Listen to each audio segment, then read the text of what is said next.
Marcelo, for being here with me. Before we went on, I was telling you how much I think about your poetry and what you're doing for poets and readers.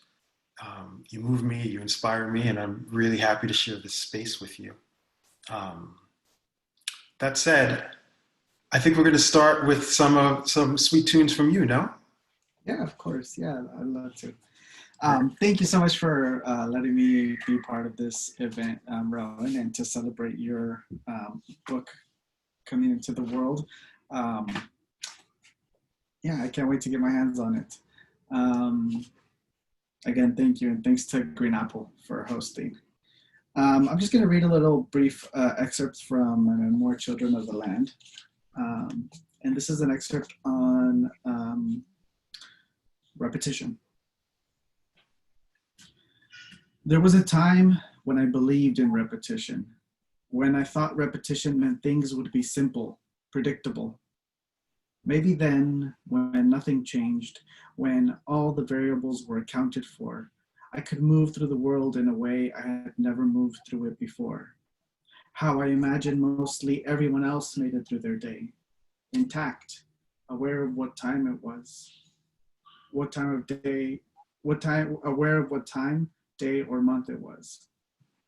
If I drew the same circle 1,000 times, I was certain I would see something different about the things around me. Once, when my anxiety was so great that I thought my skin would actually peel off my body, I went out for a walk on a warm evening in California. I found myself in an empty parking lot beneath the largest moon I had ever seen. I sat down and stared until the moon started making faces at me. Yes, actual faces. They would appear and disappear and move in circles. I sat there for what seemed like hours, not blinking once, and just letting my tears keep my eyes from closing. Joyfully weeping, I walked back to my mother's house and counted the steps it took to get there. I wanted to record exactly what I had done so that I could repeat it the next day. I wanted that feeling to last forever. I was afraid that any small change would scare it away. I couldn't remember the last time I wasn't trembling with anxiety. Repetition as sustained attention made me pick up my body, walk home, and tell my mother I loved her in Spanish. It was so simple. I didn't even need a pen or paper to draw the moon, just to trace it with my eyes. I once read a book on Alberto Giacometti and his ritual of painting people's portraits. He would spend weeks painting over the same face, so much that the layers would start to clump. He would chisel away, polish, and start again. He said he felt like he was looking into a hole, something he could not see completely to the bottom. Was the hole in the face he was staring at, or in the canvas he was painting on? I wonder if he was looking for the right version of the same face, the one that few people knew existed. And in the end, you could tell there was something there behind the lines and scratches. You could tell that there was more than just a face, the emotion distilled behind the face. He always managed to find the right one. Somehow, he captured the sadness of his lover, his friends, or acquaintances. It could never have happened on the first try. It took him hundreds of attempts before he would be certain that he'd painted something worthwhile. All the while, his models stood still, their hands folded on their laps, looking at his frustrated expressions. He wasn't interested in perfection, only in the process of getting there. Did we, after nearly a century of my family's border crossings, come close to this repetition? Were we close to perfecting something that we knew we could never finish? He said he would give up art forever if he could not find his way out of any particular painting. Find his way out, meaning he was lost. Maybe in the end, the final version was no different than the first, a complete circle. But the pain of repetition, of painting the same face over and over, made it something different in the end after all. I wanted out too. I walked to get lost, but I couldn't lie to myself that I didn't know the way back. And this is a short vignette that I'll end with, um, titled Third Movement, Horses as Transitive Verbs. I was supposed to die in 1990, dragged behind a horse in Mexico. My father was supposed to spend the rest of his life thinking about who I would have become, which is to say, in regret. I was supposed to be only a story people would still be reluctant to tell, even years later. I was supposed to be a story that led to a better story, a jumping point that led away from grief. Ama would be known as the woman who lost two children, the first to the US, the second to a mare. Apa would be known as the man who lost only one, because I doubt he would admit he had anything to do with the other. I should have been a secret my family told new friends only when they were sure they would be friends forever. I should have died again falling off my roof at the age of 4, and then again a few months later when I walked into a corral where my father and other men were branding cattle, and wrapped myself around the leg of a bull, which was already too tired and defeated from the burning iron to kick me. I should have died when I swallowed a large plastic ball. My face turned purple and my feet dangled limp off the tailgate of a truck as they rushed me to the hospital.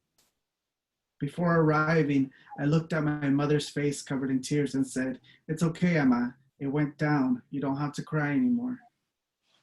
From then on, my body was no longer soft. I was never afraid of falling.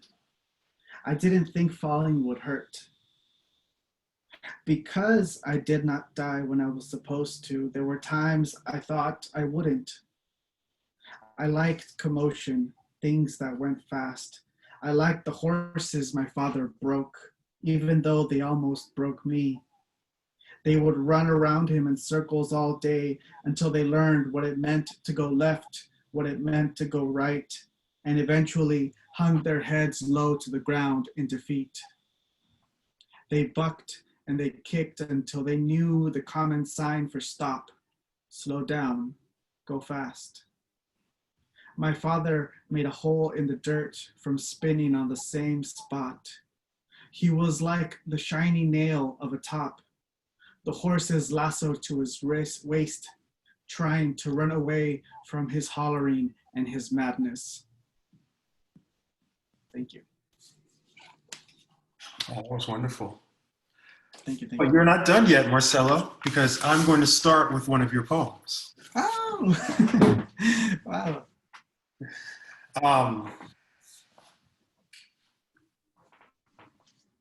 So this is your poem, First Wedding Dance. First Wedding Dance. The music stopped playing years ago, but we're still dancing. There's your bright skirt scissoring through the crowd, our hips tipping the instruments over. You open me up and walk inside until you reach a river where a child is washing her feet. You aren't sure if I am the child or if I am the river. You throw a stone and the child wades in to find it. This is memory. Let's say the river is too deep, so you turn around and leave the same way you entered, spent and unwashed. It's okay. We are young, and our gowns are as long as the room. I told you I always wanted a silk train. We can both be the bride. We can both empty our lover. And there's nothing different about you, about me. about any of this. Only that we wish it still hurt just once. Like the belts our fathers whipped us with, not to hurt us, just to make sure we remembered. Like the cotton ball dipped in alcohol, rubbed gently on your arm, moments before the doctor asks you to breathe. It's really beautiful. So Marcelo, you're a fantastic poet, and I'm really happy to be reading from Living Weapon with you. Um, this is a moment. I assume that you're all here because you love literature and you love books. And I guess before I start, I would just make a plea to you all to support Green Apple Books and your local independent bookstore, whether it's my work, Marcelo's work, both, or just work that you love or are curious by. But these are institutions that we shouldn't take for granted, because if we take them for granted, they won't be there, and we'll be even further on our way to not being a democracy if that were to happen. So long live the independent bookstores, and long live all of you readers as well. So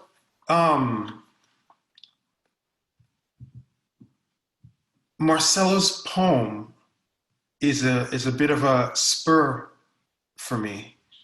If you were here when the link opened, we were having a chat about poetry and being connected to it or being able to disconnect from it, and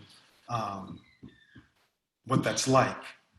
Well, I'm of the belief that we're all writing one poem, actually, and will be remembered when we're not here anymore as all being representatives of what poetry was, but it will be considered one thing that we all wrote together. And I'm reminded of that in moments when I read a poet like Marcelo, and his first wedding dance begins, "The music stopped playing years ago, but we were still dancing." And now I'm going to read a poem for you where I think the first line and the impetus is very much in synergy with that. This poem is called The Peacock. The Peacock. Music for when the music is over is what a poem is. There's no music in a poem, just the imaginary composer breathing beneath the deep wreck. The curves of that glorious alphabet resilient as bioluminescence stuck in the seafloor.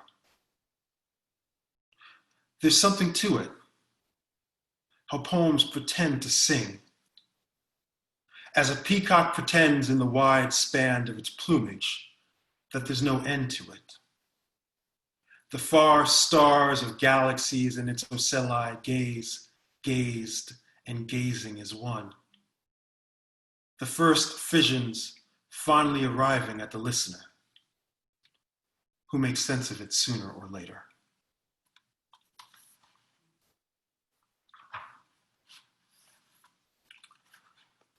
Obsolete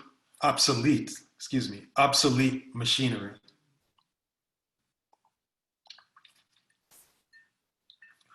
When equality feels like oppression, the keyboard like a sword and a cannon, and the comfort of being everyone or not what you learned without learning it, fooling you into thinking that you're brave, no board.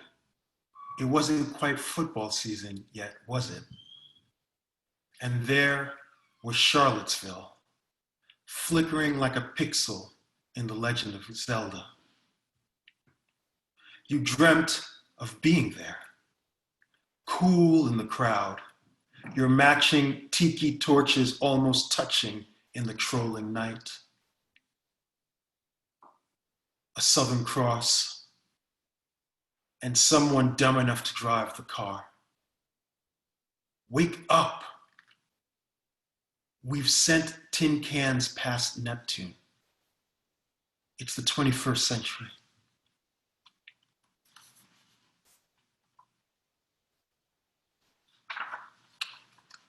History. History. It's late. History promises you a kiss when she comes to bed. So you say goodnight. You're tired and you can't keep your eyes open, so you called it surprisingly early. She, like every night this summer, stays up to watch her shows. Later, she woke you accidentally with the light you thought was dawn, but was just the white haze of her cell. You stayed half awake in the lit darkness, thinking she owed you something, a mere kiss, waiting, one eye half open, like the flesh in a shell sensing a swimmer pass. The light turned off as if it never happened. And nothing came to you because you were owed absolutely nothing. Not even the growing indifference in her voice.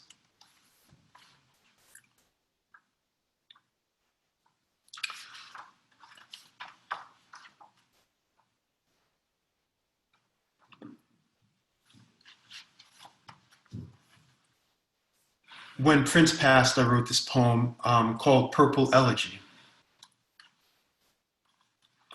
Purple Elegy. Dearly beloved, this is what it sounds like when you become a symbol through sound. That roareth of the crying of the sound. You give up all your shit down to the last sow. Wade through raspberry death to find him and remind yourself he once was.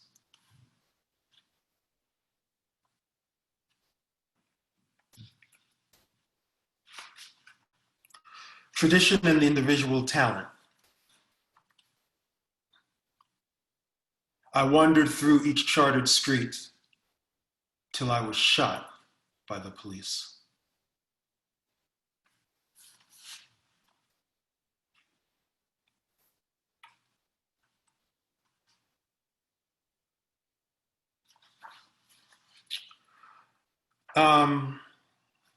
Yeah, I'll read this.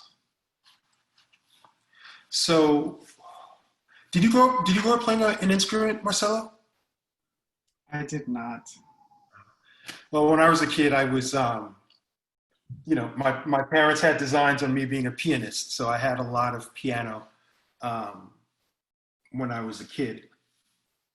And this is not a poem. Well, I don't never know what a poem is about. But the title of this poem is "The Cold Concert," and it's named after a great album of a live performance by the great pianist Keith Jarrett, who played in Cole in the concert in the early 70s. The Cole Concert. But it's really a poem about getting older, I guess. The Cole Concert. Sunday morning, I woke for the first time as a 43-year-old. Now I have a year to get used to it. I'll likely forget from time to time how old I am and bear a stunning resemblance to myself at 42 when I didn't know a thing about this poem, which suits this poem just fine because it's a poem of the soft future. Like when a gloriously winged angel lands on top of Freedom Tower, we call that soft science fiction and move on. Remembering that I'm 43 when I have to face some kind of hard truth about the spiraling shape of the past. And the future starts to sound like the notes and broken chords that haven't been played yet, but you know are coming because you think music is about agreement, even if improvisation's the agreement. And so I realize now that I'm writing in a key, and that key is 43. The last chord harmony of most pieces is what gives them their feeling of ending. Otherwise, a song could potentially go on forever. The last chord provides a sense of the writer's mood.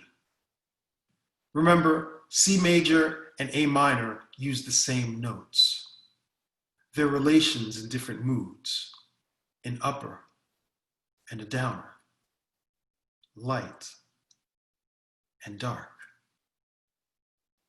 The relative key of 43 is maybe a subject for another time, when all life is Helliger Dankesang. I've slid down the east side of Manhattan and settled in at the place where I work. No, I write.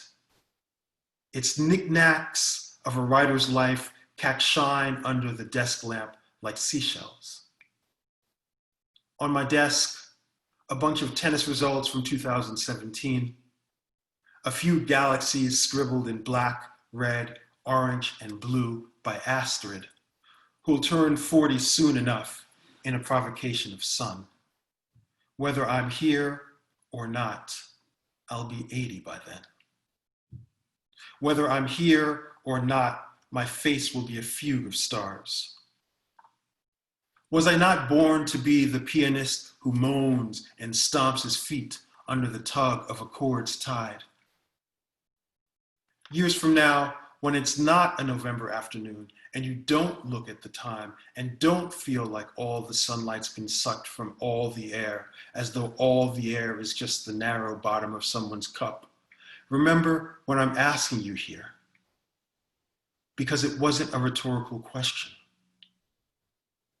I don't think I'm the pianist who moans and stomps his feet under the tug of a chord's tide. But there are mornings when I wake up, drink coffee, make breakfast, read this or that, and then at some moment, alone with my age, silent in the awful silence of rage, I wonder, surrounded by the silent applause of the monitor and the lamp, what would have happened if, when I was 12, I didn't walk away from that Baldwin upright I'd dropped my head down onto to hide my tears? Those sharp black keys worn to Matt and Rowan where he was supposed to be. Good Rowan. The good Rowan. Wake good Rowan up and tell him that the poet he hears, trapped in the ivory, made it out and lives.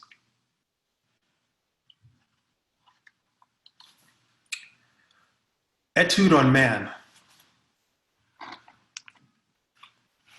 How easy life made it to turn the words into a man. Blind sugar being, man. I took the 5 hooks from my mouth and said, be a man. Justify the ways of God to man. Oh man, etc. Maybe when I say a man, I really mean you, or my mom, or the blankness of blank verse blanking out a name. Likely some loose version of you, or my mom, but certainly not all this, which happens later. Disinterest in you grew. Man's man song grew. Thus we related, airing. Redding bore Stevens, Updike, Swift, and Keith Haring, but none of them voted in the last election. My mind's not right. I'll leave now. It's like stepping back from a shattered mirror and then seeing it heal.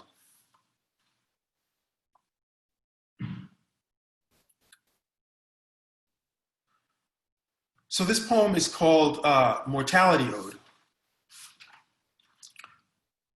And, you know, it takes place in what is now a hub of human connection. It's where human beings meet without intending to meet and have this really odd shared experience. That place is the cell phone store.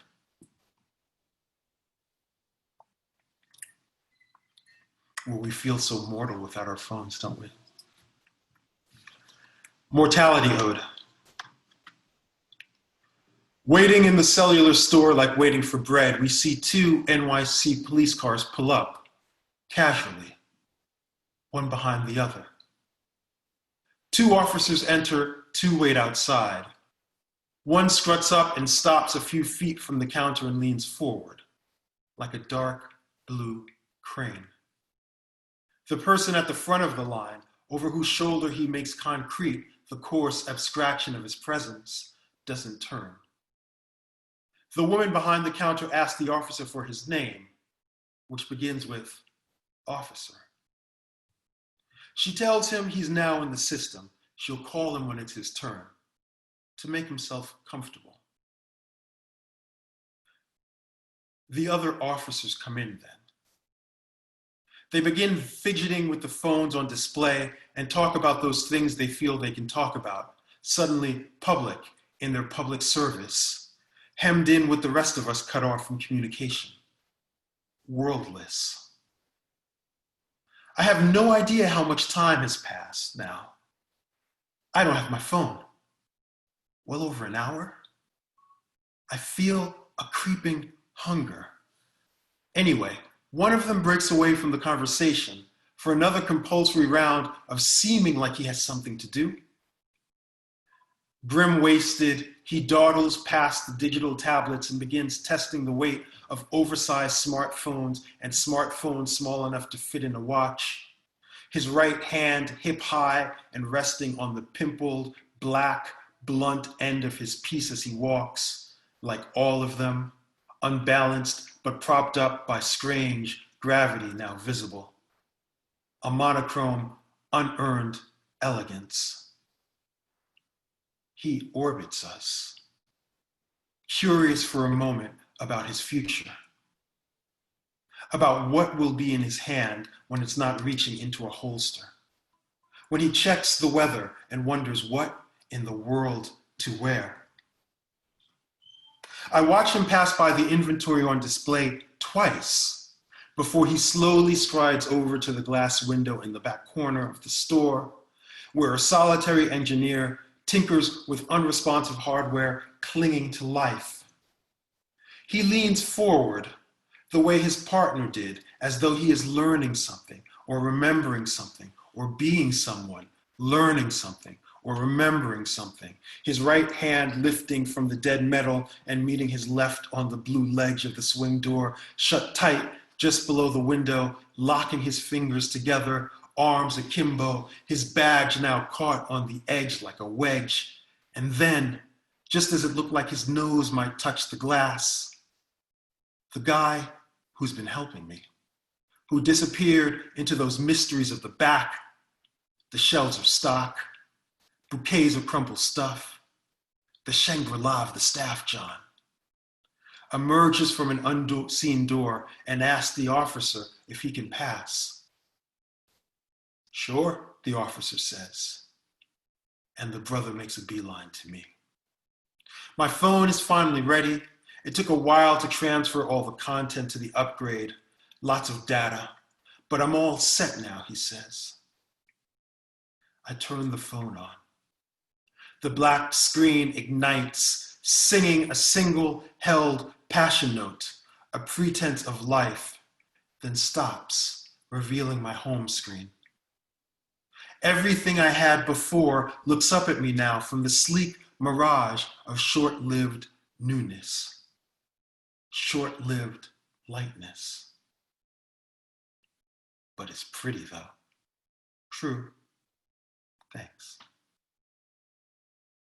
The officers are reunited now, huddled like gum, close-knit but silent, their wall mended. I open my phone's camera to sneak a picture of them because it's 4 cops in a cell phone store.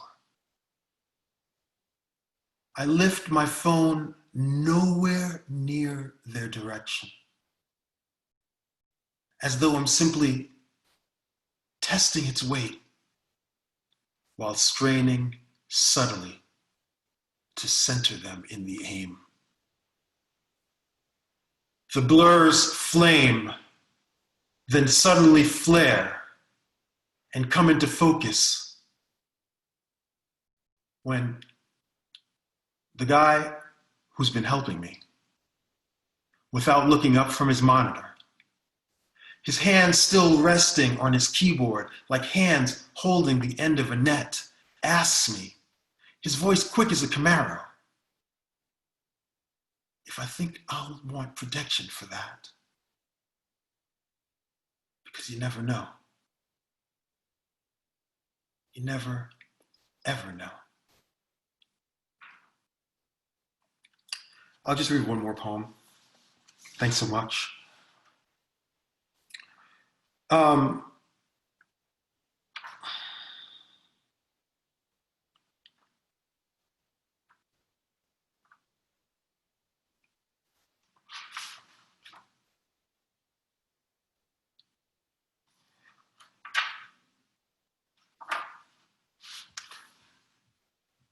This poem is called Dark Matter Ode. You have a small child, Marcelo. You have a son or a daughter? You have a son. I have a How old son, is he? yeah. He's going to be 3. Great. Well, this poem is in that mode, I guess. I was someone who always, before I had kids, I said, I'll never write a poem to my kids or about my kids. No, here we go. Sort of. Dark Matter Ode. You'll say you can't remember. You were too young. The idea wasn't yours. Or maybe you'll feel the need to feel misunderstood and say, you don't understand. You don't understand. You don't. But I was there when the sky closed. I know that brief darkness feels good. That God works on no sleep, as certain as Brer's sleep, reclining in your lampshade, sweet Brer sleep, who never knows sleep. His song swells in my wrists as they hang on your crib, leaning in, inspecting you like a crook. I am the poet in his pillory. I see you as free. I sing of the wood, and I sing of the bars. I am the dunce of the stars who sings of the bars. Poets know time is a dead man walking. We are all the terrorist Tishbar. I love that you sleep so softly despite the virus of my verbal flailings flowing through your veins. One day, you will be facing it.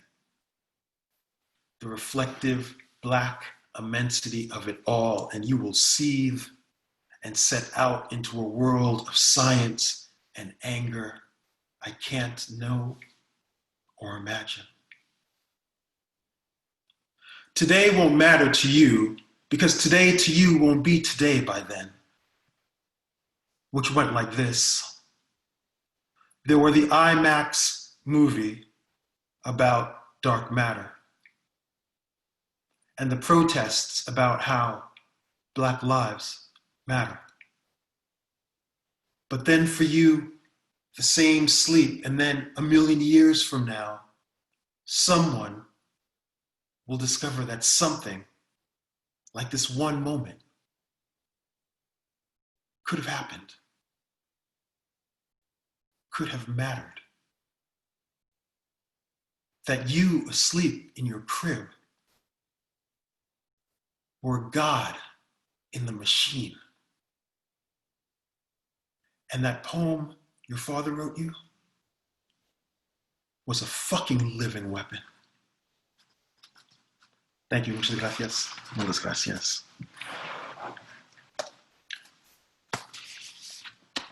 And to you.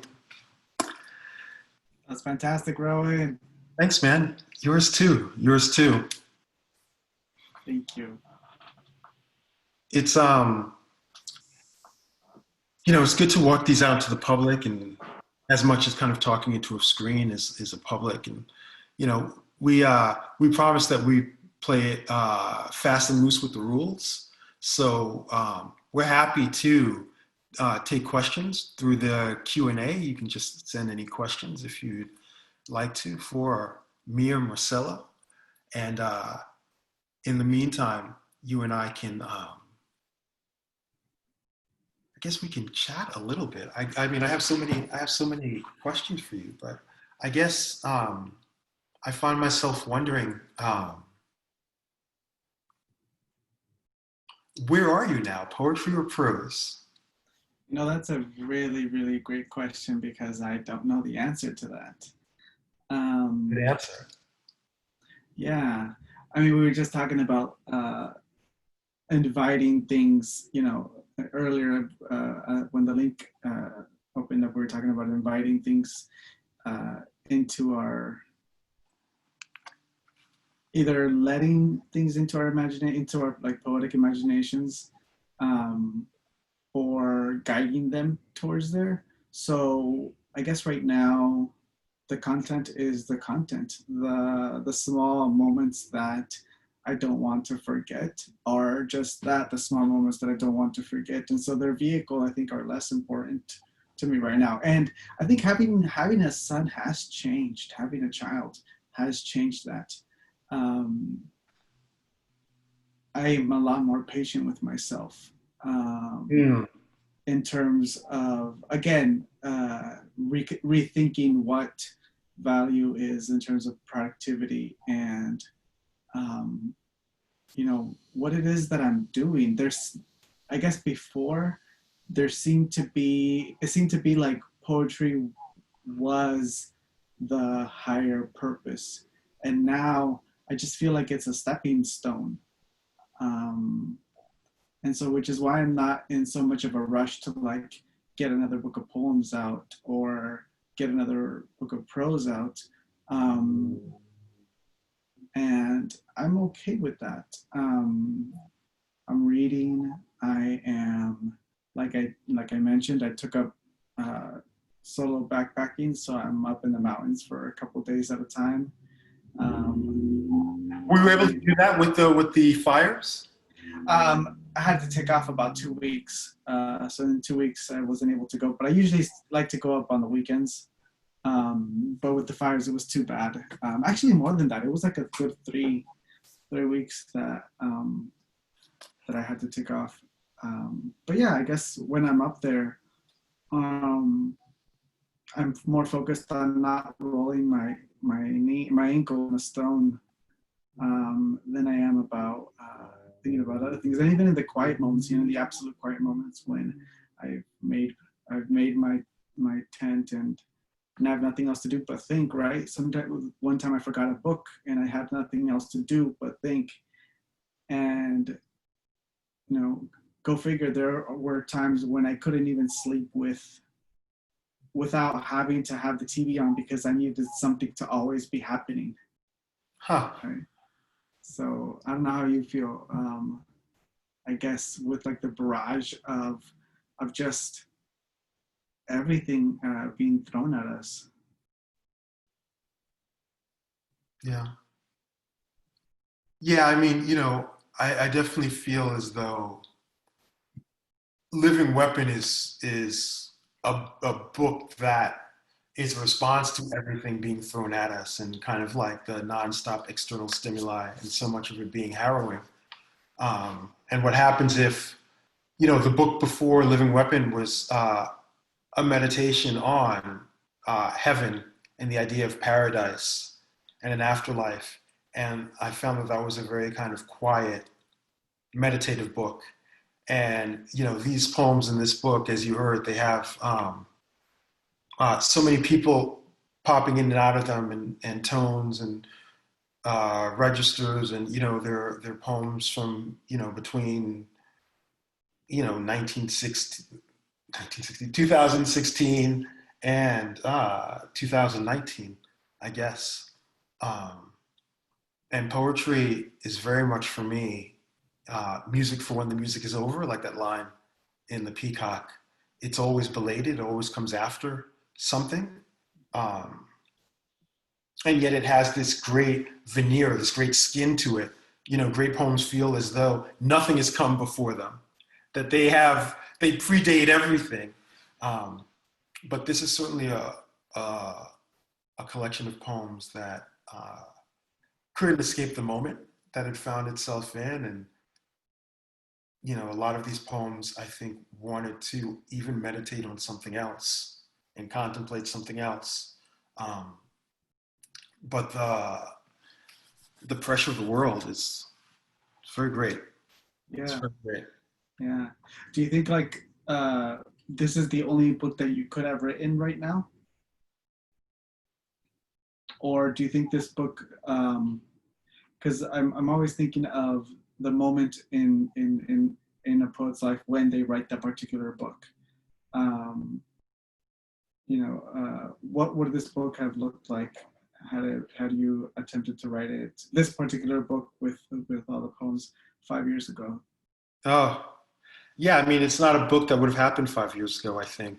Um, but I also, less than writing books and kind of writing poems and going poem to poem, um, and thinking about kind of like the moods and the colors um, as the poems start to kind of like um, pile up or coagulate, if I could put it that way. Huh. Uh, but yeah, no, I mean, it's very much a collection of poems from the time that it's in. Uh, and um, I'm really looking forward to looking back to this book. There's something about it that feels very raw and open and engaged uh, with a series of, you know, American and international circumstances that, if anything, have, you know, been further exacerbated.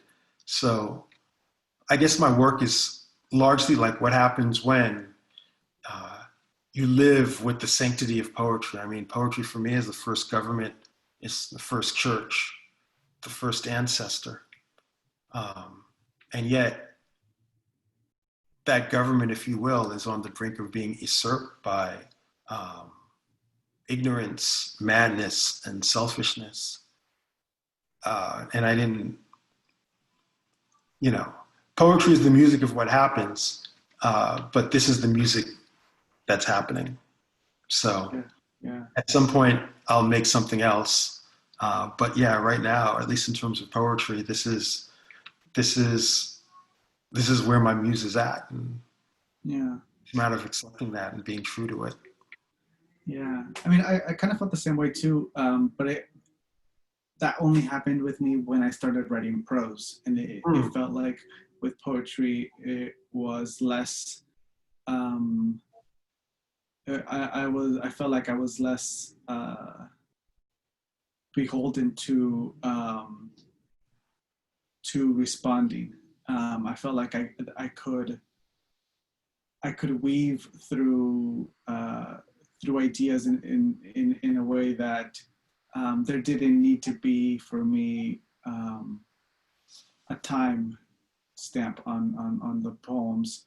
But for immediately when I went to prose, um, I felt like I didn't have the luxury of waiting and contemplating and looking back and thinking about it. And I had a big hesitation. I was like, is this am I am I writing things as they are happening, and am I doing a disservice to expressing how I'm experiencing them? But after a while, I thought about it. It was no, that what I wrote was a truer expression of what was actually happening, because it wasn't filtered through nostalgia, looking back, or it wasn't filtered through any any any uh, any kind of tricks memory can play. Um, That's a very confident assertion that you're making. I mean, You well, know, it wasn't it wasn't filtered through nostalgia or the tricks that memory can play. I mean, yes, because it has lots of the past, but in terms of I wrote it the way in which I wrote it. I I see. wrote it in such a short time that I didn't have time to really uh, soften out the corners. So that's kind of where I was coming from. But yeah, I was really taken back by how you were able to like navigate between telling the story, but also like these lyrical bursts, especially with the one where you were with the talking about being a pianist and saying your name. That evocation of your name, that lyrical kind of gesture that you had was really, really, really powerful, I think. So thank you for that poem. Thanks, man. Thanks, man. Um, if there are no questions in the Q&A, are there? Anyone have any questions? You'd like two writers to answer your questions?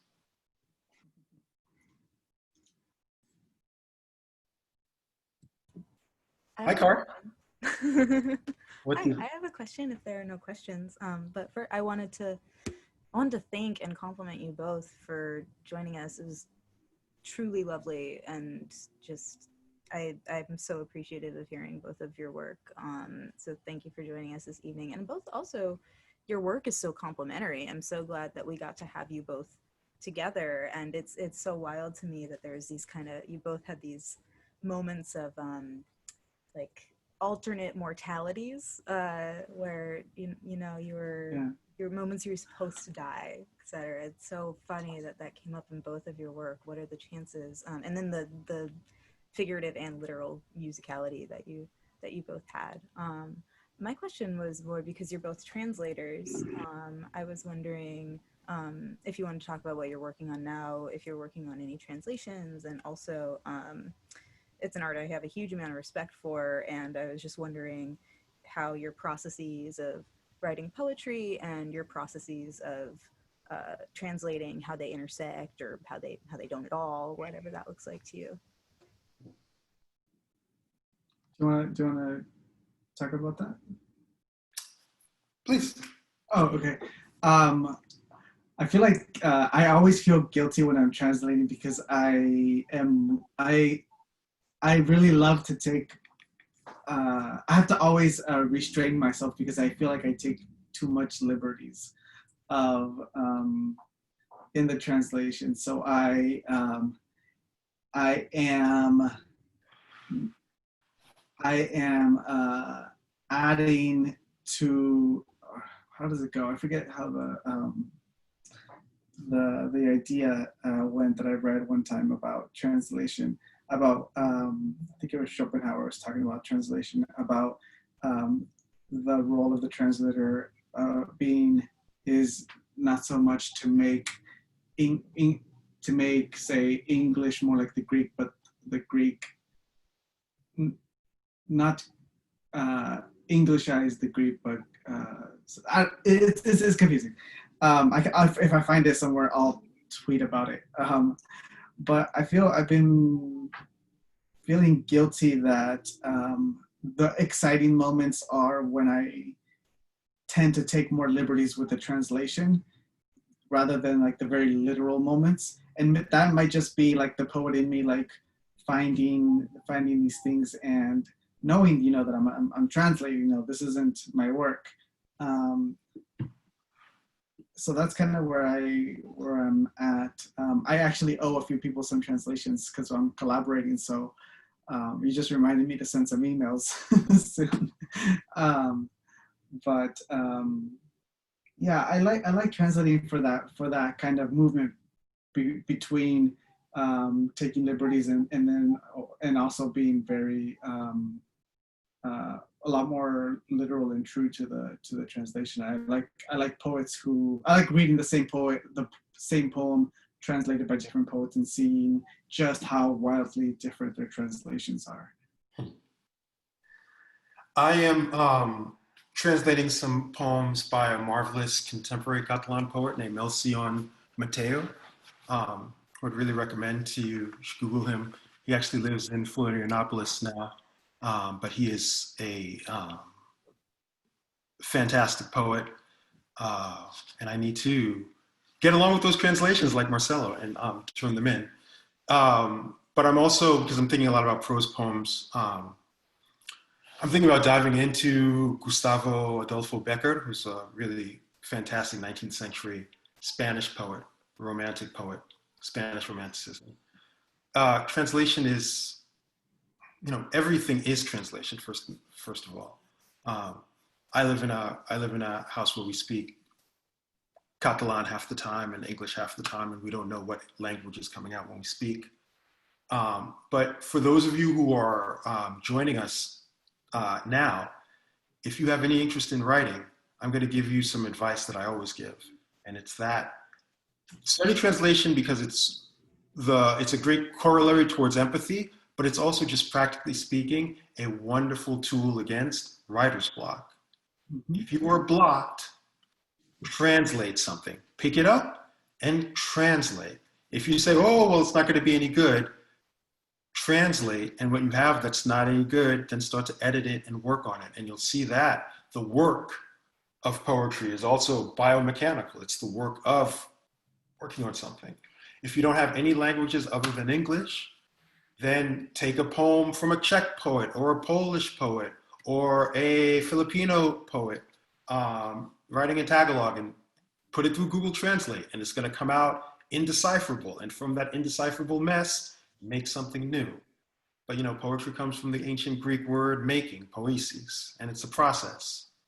So translation is a really humbling reminder of that. Um, and yeah, I think it's one of the more humane things that we can do. So always do it. Thank you. That's very sound advice. Thank you. And I agree. I love reading the same work that's been translated by different people. I think that's Sure. major respect for the art of translation for that very reason. We do have a question here from Anne, who says, I loved Rowan Ricardo Phillips' poem about his grandmother's death and Van Cortlandt Park. So very moving. Barely got through reading it at a poetry night without crying. Do you ever find, this is directed to both of you, do you ever find yourselves barely able to read something you wrote that means a lot to you personally? No, it's difficult sometimes, but I'm going to read it. By the time I've written it, by the time I've written it, I'm going to read it. I mean, that poem in particular, Prelude. Um, I have moments where I pause, but as you've noticed, I'm a pretty slow reader for the most part. Anyway, so I have time to catch myself. But no, I really feel we don't have the right to not share our poems. If we have this gift, Marcelo is a writer who's changed lives significantly because he writes. I don't have I can get choked up at some other time, and I do. But when I'm in a mode where I'm here to share, I'm going to share. Is it sometimes difficult? Of course, because I'm a human being with an endocrine system. But I think that the act of sharing our writing is an ethical act, and we should treat it as such. And I put that before my own emotions. Yeah. I feel the same way. I feel the same way. I feel that by the time it has come to that point where I'm actually sharing something, I have, I don't want to say distance myself from it, but uh, I have, and I don't want to say moved on because I mean, they always live with me. Um, I guess I can't, I can't explain it right now, but there's been one time that I found it difficult, and that's when the content of the poem came back around and was very relevant again to my life in a way that I hadn't been before. So it was only in the way that in the sense that it kind of was recycled again in my life in a new form that made me look at it in a different way that made it a little bit difficult to read, but only because of its newness. Um, and yeah, I want to share with people what uh, what I have to say, and it already lives inside of me. So you know, we can only guess as to how approximate the poem is to the actual experience. So I know that I offer the best possible correlation between the two. Um, I try the best to offer the best correlation between the two, and that's all I can do. So yeah, I feel kind of the same way. But I get, Anne, I totally get your question. And I think it has to do also with the fact that, so the poem that Anne was talking about is an elegy for my grandmother. But when you write an elegy, that's part of the process of mourning. Mm-hmm. When you're reading the elegy, you are absorbing the emotions without having gone through the, for lack of a better word, curative. It's not really curative because you still feel quite, melancholy about it, sad, depressed about it. But it's elegy is the work of mourning, and so there's psychological work that happens where when you come to it, like I end up more affected by other people's poems than my own, because in my poems I've been under the hood. You know what I mean? Yeah. So thank you for that, Anne, and thank you for carrying forward the words and memory of my grandmother. And I like to think when you write in a certain form, whether it's an elegy or another type, that you're also giving someone um, a bridge towards that feeling. In terms of an elegy, it's mourning, um, and there are lots of other ways that poems can form those bridges. But just thanks for the question, and um, thanks for um, spending time with that poem and my poems.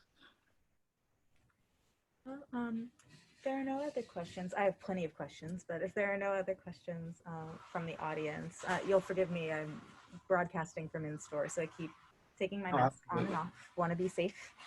Absolutely. But I did want to thank both of you so much for joining us. It was such a treat, and I'm just gonna go ahead and plug these books that we have here one more time.